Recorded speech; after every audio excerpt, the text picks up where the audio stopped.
We are. What's going on, folks? Back for another edition of our monthly vineyard series. Keith and I are excited to have our friend Ryan Driver join us. Ryan, how are you, buddy? I'm doing great. How are you, Trey? We're doing good. Welcome aboard, Ryan.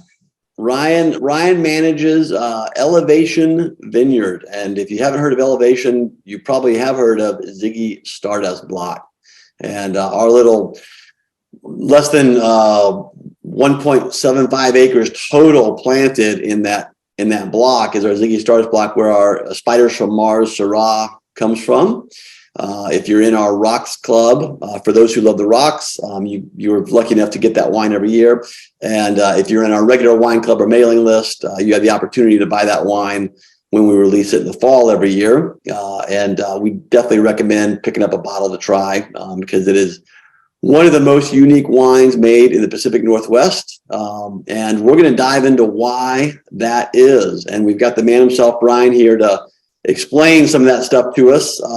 Ryan, thank you so much for joining Keith and I today. Thank you. We're going to dive a little bit into, we're certainly going to talk about the vineyard, but let's chat about you first. Why don't you give us a little bit of your background? Where are you from? How did you get into farming? And then we'll talk about Elevation after we do a little deep dive on you. Yeah, man. So I've been in farming for about 30 years. Started at Clicker Strawberries. I mean, if anybody's from Walla Walla, everybody knows. Local kid. Yeah. How old were you when you were picking strawberries at Clickers? I started at 12, man, and I was one of the worst pickers and almost got fired, but I stuck it out and made it until I was 22. So Kirk Clicker and Nancy were they're great people, and they're huge mentors of mine, and I give them all the credit for where I'm at today. They're I don't know, anybody in Walla Walla, they should be working at Clickers. Yeah. You know, you gotta get the parents to drive that early in the morning to get them over to the bus before they head up the mountain. Yeah, exactly. So no, Clickers. I started at Clickers at 12, and then when I was in college, I worked for a Bijo seed company. Sold onion seeds around the world for about 4 years, and then came back to Walla Walla and started vineyard managing. So I did vineyard managing for 16 years, and loved it. Loved every piece of it. Loved meeting you guys, interacting with different winemakers, and it's just a good community to be in. Yeah. Were you working for any of the other vineyard companies in town before you sort of went off on your own and managed? Okay, you were just managing your own. Were you working with Tertulia the whole time then?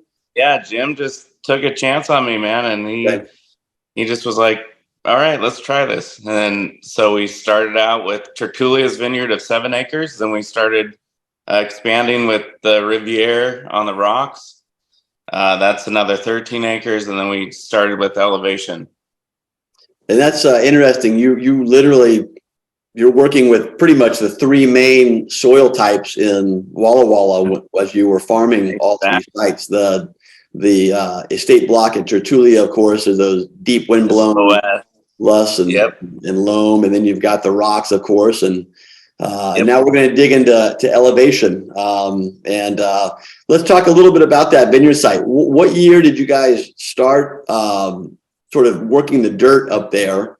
And what year were the first vines actually put in the ground? So we started in 2013, and your block, the Three Amigos block, was actually a test block, quote unquote, that we were just trying out and saying, oh, let's try this to see if it could work, and it did. I mean, we had huge results on it. We loved the wine.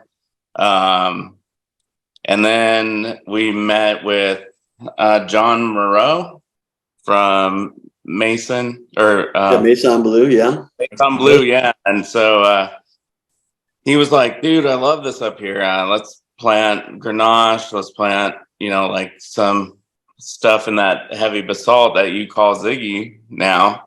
And so that's your guys' block now. And Man, it's just been whirlwind managing that. I can't express how difficult that area is to grow. And I can't imagine even the wine side of things. You and Keith, you know, dealing with me and dealing with like how things shut down so quickly it's a difficult site to comprehend with people. Yeah, You yeah. can't Well, really tell them how. we're gonna look at some photos here shortly, and it'll, I think, give people a better understanding of what makes that site so difficult to farm. And you're right in the fact that it threw new challenges at Keith and I, from the standpoint of, it's a brand new area. First of all, we didn't really know what to expect, but really the growing season up there is so dramatically different than when even just getting down into the actual valley. Why don't you talk a little bit about kind of how it warms up fairly early, and on the back end in the fall, how it starts to cool off quite quickly. Yeah, so in the spring it's really unique because we're above that. We're like where the cool air falls down into the valley, we're above that. So we don't need wind machines. We don't need, that pushing of air out of the vineyard. It just naturally falls out into the North Fork of the Walla Walla River. So Right. It's a unique site because, it's if the valley's around 32 degrees, we're sitting at 45 up there. Yeah, and it's roughly 1,400 up to 1,800 feet elevation. Is that right? Not 18. It's around 1,400 to about 1,600. Okay. Yeah. That's definitely a high elevation vineyard for Walla Walla. For If sure. I remember, we talked to Brad at Lake Helene. Actually, almost the exact same elevation as Lake Helene. Yeah, the very, very, very top of Lake Helene was 1,370. Wow. And I believe where the road is at Ziggy at Elevation, it's about the same. So it obviously goes even higher at that point. I think when Pogue talked to me, the top of that vineyard was 1,460. Yeah. Okay. But don't quote me on it. That's what I think that was. But anyways, yeah. So we're that 3x3 site was planted in 2013, 4,840 plants per acre. It took pretty much 30 minutes per hole. So if you do the math, 4,840 plants times 30, it took about a year and a half to do that whole block for you guys. Yeah. Whoop. Can you see that? Yeah, right there. See, look at that. So this is a great photo in the wintertime of Elevation Vineyard, and this block right here, and it goes up, comes all the way down to the ground, and then comes back up. This stuff right here is Marsanne, right here. But this block right here is Syrah, and it actually wraps around over the hillside. You can't see it, but it continues to go east. But what you can see there is how densely planted it is. And let me pull up another photo here, if I can, of those rocks. Let's see here.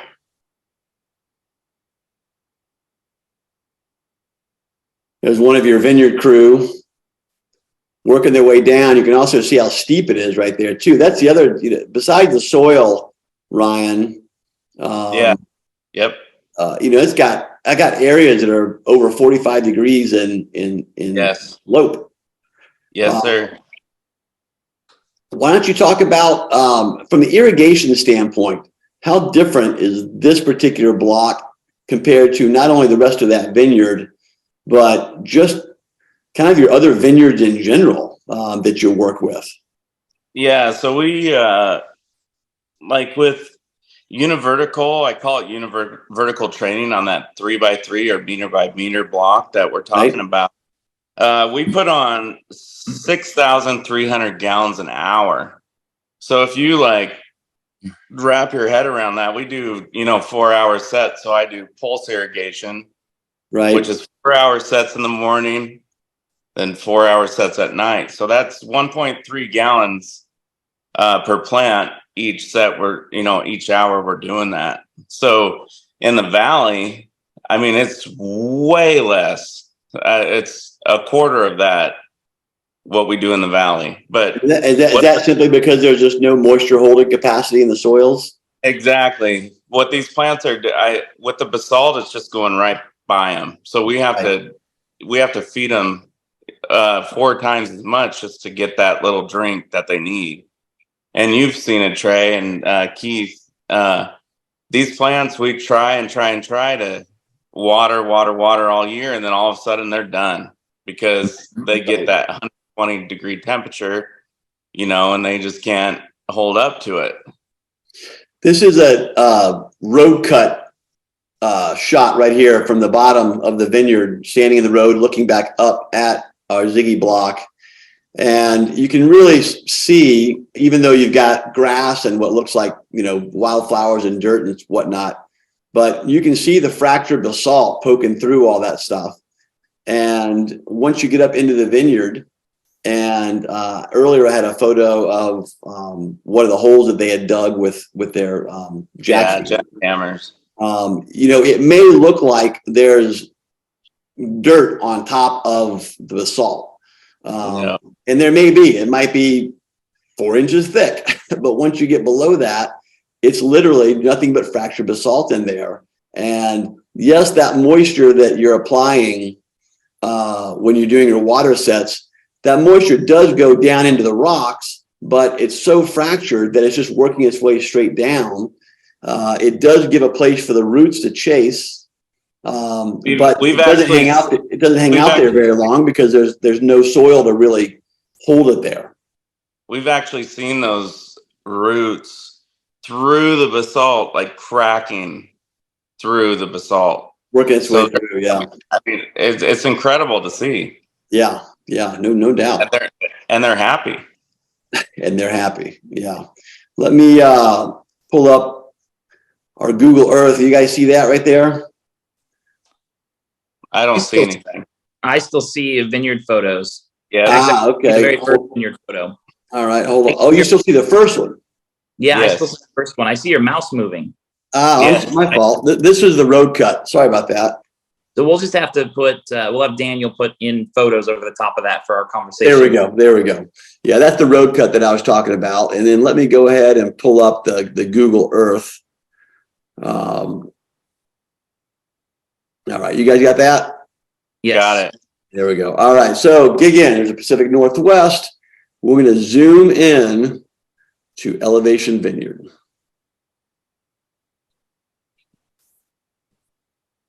So we're on the Oregon side of the border here, and this is the North Fork of the Walla Walla River, which runs through this canyon, and it meets up with the South Fork right about here. So it's not even a quarter mile away from elevations where the South Fork and the North Fork meet.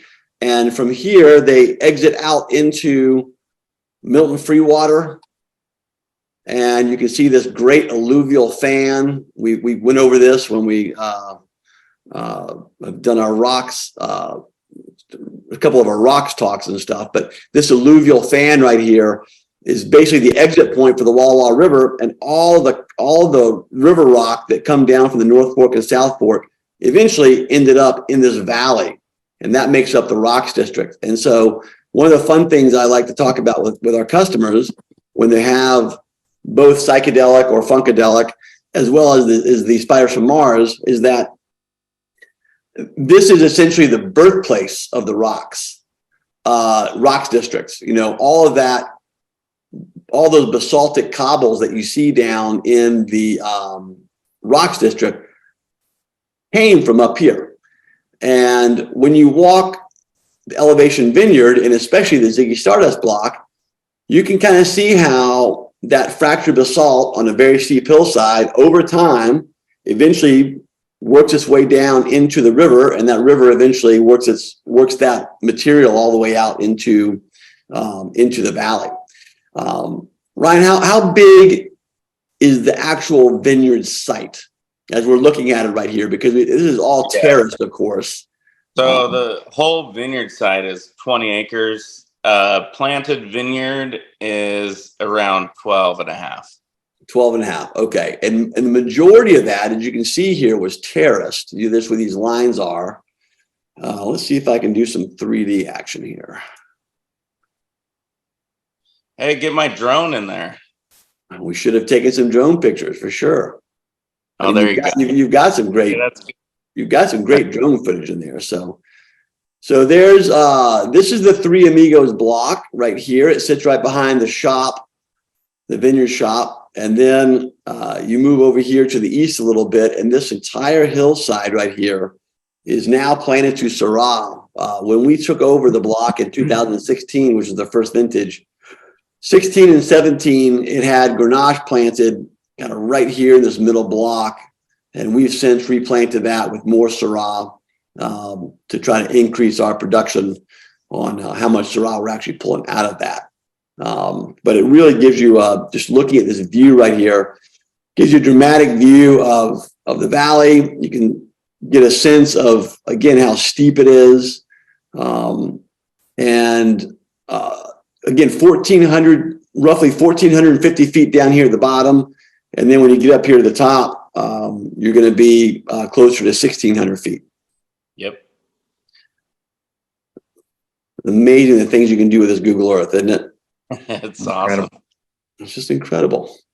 But just remarkable that you guys are actually able to plant that. And Christoph from Cayuse has a property, again, about a quarter mile to the west of Elevation. And that's his ore category project. It's just over 2 acres, I believe, that he's got planted over there.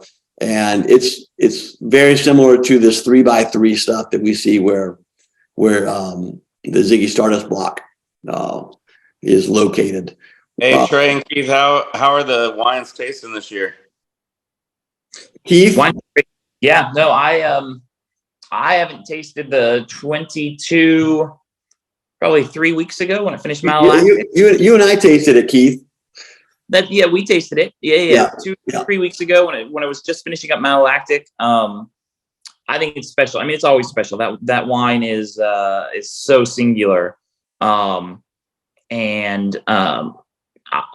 it just seems to be getting more intense every year almost. But we just tasted the 2021 as well recently, which we'll be bottling in June. And I just love it. It's such a complex, fascinating wine. It just stands out from the rest of the lineup. I mean, all of our wines are unique, but that one just stands out as such a singular expression of Syrah. Really exciting. I remember when Kevin Pogue called me that winter of 16, and at that point, John had backed out of his contract with you guys or whatever he had arranged with you guys, and that block was available. And Kevin drove me up there, and it was wintertime, and we were in his 4x4, and it wasn't on your property. It was on that property above you and just to the west. Yeah. That entryway that goes up there. So we're looking right back down at the vineyard site. And I just remember saying to myself that there's no way whatever you make from this site is not going to be special. It's just one of those places you look at and you recognize the fact that this is going to be different and special. This is not going to be an ordinary wine no matter what. And that's when he put us in touch with, I think, you and then Jim. And kind of like we do with a lot of our stuff, we don't want to half-ass something for a year or two. And we just knew it was going to be special. So we signed that long-term lease up there. And it's one of the most extraordinary things in the world. Yeah, locked it in because we knew we wanted to work with this for a long time. And when we got the first vintage in with 2016, there were two things that were fascinating about that vintage. One was and this is that learning curve that we had to go through. One was that vineyard shut down. It was a beautiful growing season, another warm year in 16. And by August, I remember that third or fourth week of August, you could literally look at the vineyard and go, you could water this thing every day. It's just shutting down. It's just done. Yep, it's done. Yep. And we said, okay, well, we're going to have to pick it. I think it was only like 22 bricks, but the fruit was gorgeous looking. And we brought it in, and I just remember how different that wine was. Spectacular, but so different. It wasn't the rocks. It wasn't Lake Helene or Lewis. It was something extraordinary. It was, and Keith and I kept on going back to like, God, this reminds us of like Cornas or Saint Joseph. That's awesome. Truly Rhone-like, because it was so bright. It had incredible acid. It was so fresh. We don't use any on the winemaking side. We don't use any new oak on that. It's all neutral puncheon, because we want that wine to truly be a wine of place, and we didn't want to complicate that with any oak. But it was one of those things where I'm sure Keith and I high-fived. We're like, God damn, it was the right decision to start working with that site, the right decision to lock that up long term. It's easy to work with good winemakers. I mean, you and Keith were just like Pogue one time said, you were up there in February. We're talking about pre-pruning. Yeah. And that's good. That's a good winemaker right there. Good team. And so you guys are a good team. And I think that I have a lot of respect for that. Yeah. Well, that communication is important. I think that one thing that we recognize is that the more time that we can spend in the vineyard, the better our wine are going to be, because once we get the grapes in the door, we're such a hands-off kind of a winery. We really don't like manipulating wines, and we'd rather just bring in the grapes when they're perfect for us, what we think is perfect. And the only way that happens is with good communication with our growers. And so, you've always been great to work with as well. Right? So you guys are great. Absolutely. Heath, what kind of questions do you have for Ryan? What do we not talked on? We talked about the soil and how challenging that is, and the elevation. I just want to touch on the winemaking. We keep talking about how it's a learning curve, and it's always some of the most exciting fruit that comes in the door. But when you look at how extreme and difficult that site is, that really translates through to the fruit we receive. So when the fruit arrives here, honestly, ideally, it would be the only fruit for the day. And it's not even a very large amount, but it's such a complicated place to farm. We've got this huge range of ripeness levels. We have some shrivel going on just because we talk about that canopy shutting down, things start to shrivel. And then the yellow jackets, and it's the only site where we get yellow jacket damage. And the birds absolutely love the grapes up there. Yeah. And so what ends up happening is we sort this fruit that tastes so amazing. We sort it almost cluster by cluster, not to get rid of the range of ripeness, because actually that's a positive for us. Builds in a lot of complexity into the wine. But mostly that yellow jacket and that bird damage all needs to come out. And so, Ryan can talk about the fact that the number of man hours that go into farming this vineyard, the number of hours that go into sorting the fruit is comparable in its, in percentage wise, because we talk of, we've done a couple of these interviews so far, and we talked about how some of these sites like Finney Hill, our last interview, the fruit comes in and it's 100% all identical. You can blow through, you can sort that 4 tons an hour easy. You don't even sort it. It just goes right through. And then we get Ziggy Stardust and at Elevation, and it requires so much sorting, so much attention to detail. And then the finished wine is just tremendous. I mean, it's really remarkable what we achieve with Ryan's vineyard management from that site. It's pretty. And it's still such a young vineyard. It's not even 10 years old yet. But it's just, you look at the fruit and you're sorting it, and everyone's tired of looking at clusters and picking off individual berries because it's such precious stuff to us. And then the ferment starts, and everyone just wants to go smell that ferment every morning. That's where you can find, if you can't find the crew in the morning during harvest, while their coffee's being brewed, you can find them gathered around the Ziggy Stardust bin in the back. Just because it's such a distinct fermentation. And that's 100% whole cluster as well. And so we're sorting that fruit beforehand, but it's really just to remove, like Keith said, that bird damage stuff or the stuff that the bees got to, just because those things can bring other bacteria that we don't want in. And because we're native ferment or uninoculated ferments, we want all the good stuff in there. I just want to say one thing before we end this. I mean, my crew is phenomenal, or my crew was. They work so hard, getting up early. We start at 4 a.m. when we spray. They spray that 3x3. That 1.5 acres, it takes 6 hours to spray that, and they're going up and down those hills. Also, let everybody know how much machinery can you bring into our block? Nothing. Zero. It's all done by hand. Everything. We do it all by hand. Yes, and my crew hates me for it. I'm like, hey, we're going to Ziggy today, and we're gonna weed it. They're like, oh no, not again. So it's tough work, but it's worth it. The wine's worth it. We appreciate your crew as much as you do. That's for sure. I still remember the one time we had a busload of sommeliers and wine buyers, mostly from the East Coast, mostly from the city, and we brought them out. This would have been 17 or 18. And it was a beautiful morning, early harvest, and there was there were elk on the ridge between the North Fork and the South Fork. There was a bull elk bugling over the horizon. And these people, just the sheer beauty of the place, they were just blown away. And then for our vineyard exercise, it was Trey's brilliant idea that we were going to have them pull samples. And I just remember the entire 40 minutes or whatever it was, I was so terrified that somebody was going to slip and break a leg. Or get bit by a rattlesnake. And we just set these, we were there as chaperones, but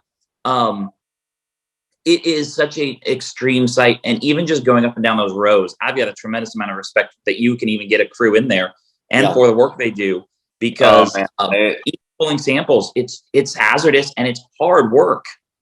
I've taken people to the ER, falling, having a concussion. That's rough. They don't like it. No, it's rough. It's difficult work, and I've done it with them. So, is it harder than picking strawberries? No comment on that. Picking strawberries was tough, man. You have bloody knees, and it was good, but vineyard work is difficult. I'm not going to downgrade that at all. For sure. Well, buddy, thank you so much for kind of filling us in on Elevation. You know how much we love working with that vineyard site. We think our customers think the world of that wine. In some ways, we wish it was a little bigger vineyard site that we could make a little more wine to share with more people. But at the same time, that's one of the things that makes it special is that it is so limited. There's not a lot of places you can do that. Even up the North Fork, you have to really be committed to want to plant a vineyard like that. And we're glad you guys were committed to do that. And we're glad John decided to back out so we could jump in and take that. We're glad to work with you guys. You guys are the best in the valley, and you're doing a great job. Awesome. Thank you, buddy. Awesome. Well, listen, thanks again for watching our vineyard series on Elevation Vineyard. If you guys are interested in the wine, just head to our wine shop, look for the Spiders from Mars Syrah. I know that we've got the 2020 vintage available, and we've got a little library 19 as well. I think there is no 19. We have 18. If somebody wants some, we probably could scrounge up some 17 or 18, but that'll take a direct email.